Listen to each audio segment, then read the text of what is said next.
a gente combate essa relativização, essa ignorância que está indo parar nos livros, essas fake news? É essa a pergunta.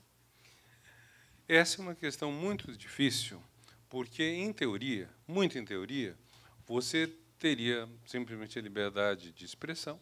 Então, uns dizem a verdade, outros mentem, e, enfim, da discussão pública nasce a luz, e a verdade há de prevalecer.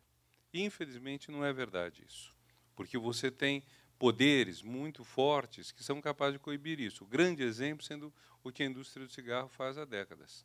A indústria do cigarro, há décadas, mente, patrocina cientistas podres, patrocina gente, patrocina pseudo-filósofos. Volta e meia a gente aparece assim, fingindo que é um grande pensador e dizendo: pode o Estado me impedir de fazer mal a mim mesmo?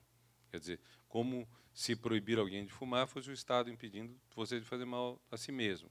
Esquecendo todo o poder da propaganda e esquecendo também que, a rigor, nenhum de nós é uma pessoa isolada. Se eu, através de hábitos comprovadamente, de maneira científica, perigosos para a saúde, eu escolho fazer mal à minha saúde, primeiro, não tenho certeza que eu estou escolhendo, ou de que eu fui manipulado nos meus desejos por propaganda, por produtos químicos no cigarro, etc. E, segundo, eu não sou sozinho. Eu tenho uma sociedade que vai pagar meu tratamento.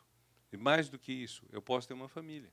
Posso ter mulher, posso ter filhos, posso ter amigos. Então, eu fazer mal para a minha saúde não é uma escolha individual. Ou melhor, não é uma escolha que não tem efeitos fora de mim. Tem efeitos em outras pessoas.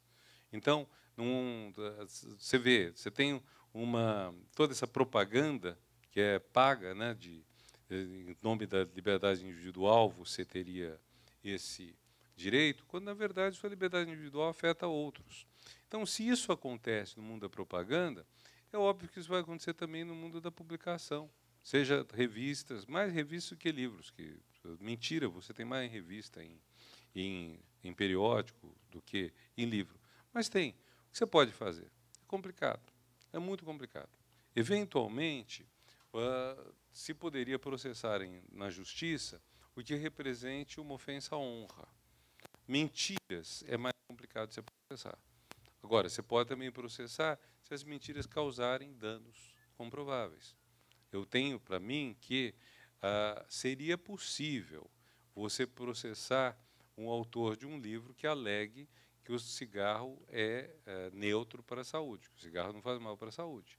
Porque, ao fazer essa mentira, esse autor está expondo pessoas a danos irreversíveis. Acho que, nesse caso, seria possível. Agora, em todos esses casos, o mais importante é o seguinte: é você construir uma opinião pública forte e densa contra isso. Entende? Você tem que construir uma opinião pública. Assim como, quando você tem situações de crise muito sérias, é importante que a própria imprensa tome partido. Você não tem sentido, numa hora em que você tem uma crise como a que o Brasil está vivendo, a imprensa fingir que não tomou partido nesse período, enquanto toma partido contra o presidente Maduro, que eu não defendo, que eu acho um horror. Mas por que nós teremos editoriais contra o presidente de um país estrangeiro e não tivemos editoriais alertando para os perigos em que o Brasil estava no período eleitoral? Mas eu acho que é basicamente a opinião que tem que se construir para isso. Boa noite. Estou ouvindo. Boa noite, professor. Eu sou a Carmen, eu sou justamente professora responsável por sala de leitura em escola pública. Então você tem muito a nos ensinar. A primeira coisa que eu fiz quando eu cheguei na escola, recentemente, foi acabar com as placas de ficar em fila e proibir os alunos de entrar no acervo. Hoje é proibido não mexer nas estantes. Eu tenho um trabalho lascado para arrumar isso tudo depois. Mas isso começou a dar certo, porque os alunos começaram a conhecer obras que eles jamais imaginavam existir. e, a partir dali, a ter curiosidades. Então, eu comecei a ler, eu não gostei, posso trocar? Pode. Por qual? Olha a estante. Vamos procurar, vamos vasculhar. Então, essa questão do ter o livro como um brinquedo, como eu fazia com os meus filhos, os livros dos meus filhos eram em caixa de brinquedos, não em estante, porque eles tinham os livros como um brinquedo. Eles não precisavam do prazer do brincar. E isso eu consegui levar para o Fundamental 2 e o médio. Eu tenho alunos que do Fundamental 6º ano, o ano passado, ao longo do ano, conseguiu ler 50 textos para a faixa etária dele. E isso vai diminuindo. A minha grande dificuldade é atingir justamente os adolescentes. E quando a gente começa a falar das obras, dos clássicos, ou do quão importantes são esses clássicos, do quão gostoso podem ser, eles torcem a boca, e quando tem a leitura, que infelizmente é obrigatória, procura-se um resumo na internet. Então, esses resumos também matam, acabam, ao invés de vir ajudar, eles acabam, às vezes, atrapalhando um processo de educação. Então, a minha grande dificuldade hoje é atingir justamente esse adolescente. E, pior, o próprio professor. Eu falo que a minha maior dificuldade, esse ano, quando começou o ano letivo, qual era o meu principal objetivo? Todo mundo riu. Fazer o professor ler. Então, o professor não lê, alguém falou da família, a família não lê. E aí a gente exige desse jovem uma leitura. Então, nós, educadores, nós que estamos deste lado e que gostamos do livro, gostamos de ler, a gente tem uma grande missão, não sei se eu poderia usar essa palavra, mas fazer com que esse jovem leve o livro também para dentro de casa. E hoje eu tenho uma biblioteca fantástica, ela tem mais de 10 mil acervos, mais de 10 mil títulos. Para uma escola pública, isso é muito bom. Então, o brincar. Eu associo a leitura, o livro, ao brincar. Mas eu não consigo fazer isso com o adolescente. Entendi, nem com o professor. Nem com o professor. Não só brincar, mas também a ter posse, né? Quer dizer, poder tocar, né? Isso também é muito importante, porque você, comparando, né? Se você quer que o livro não seja tocado, que ele não seja, que não haja gordura da mão, nada disso, aí realmente nunca o livro vai ser usado. Tem mais alguém para fazer pergunta? Então vamos lá, vamos encerrar com vocês dois, então. Dá primeiro para... Olá, pode falar. Eu trabalho numa biblioteca... Fala mais perto do microfone. Eu trabalho numa biblioteca itinerante e em bairros periféricos de São Paulo, numa região periférica de São Paulo. E, ao contrário do que todo mundo não, mas várias pessoas falaram, tem uma experiência super grata. Eu nunca vi tantas pessoas lendo e com tanta... vontade de conhecer. E eu vejo assim todo dia experiências assim de crianças e de adultos também que não liam muito pouco, e você vai vendo o processo da pessoa começar a ler livros mais complexos, fazer perguntas interessantes. Então eu não concordo muito com essa coisa de que brasileiro não gosta de ler. Eu acho que na realidade às vezes falta justamente o próprio livro, a própria base para ela ler, porque livro assim, para a gente pode não ser caro, mas assim, para as pessoas que eu atendo, se ela comprar o livro, talvez ela não compre, sei lá, a carne, o arroz, alguma coisa do tipo. Mas elas gostam e elas se interessam. Que bom. E vão o tempo inteiro. E não são só as crianças, não, os adolescentes também. Eu acho que, muitas vezes, é a apresentação que você faz Lógico que eu tenho uma situação confortável, porque as pessoas estão ali por opção e por lazer. Isso é um ponto a favor. Mas elas têm curiosidade e, quando elas começam a frequentar, aquilo é um bichinho que pica. Elas continuam indo ali. E eu vejo que, muitas vezes, as crianças é que trazem os pais. Porque, infelizmente, aqui no Brasil, as pessoas mais velhas nem sempre têm o hábito de ler. Então, eu vejo que acontece muito ao contrário. Como o adulto tem que ler para a criança, ele acaba pegando gosto pela leitura também. Então, talvez a gente inverter a situação não seja a solução, mas seja uma possibilidade. Tá. Mas que bom, 2 notas otimistas. Aí, muito bom. 2 exemplos. E agora você... Oi, Fernando, meu nome. Antes da pergunta, acho que, como muitos aqui, eu queria ser Einstein, mas tenho a síndrome de Austrégésilo, né? E anotei várias das suas preciosas indicações. Até tenho o VHS de Madre Joana dos Anjos, vou passar para cima da pilha. Né?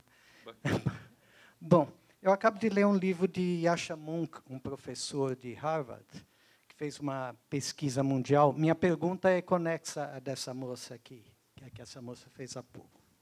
Yascha Mounk, lá de Harvard, e seu grupo fizeram uma pesquisa em países da Europa, Estados Unidos e outros lugares, mostrando, década a década, em especial nos últimos anos, um aumento como nunca da proporção da população de países ditos mais desenvolvidos, principalmente, aumento do número de pessoas que rejeitam a democracia, que desejam autoritarismo, que desejam até ditadura, isso em países como Alemanha, Hungria, Polônia, não é?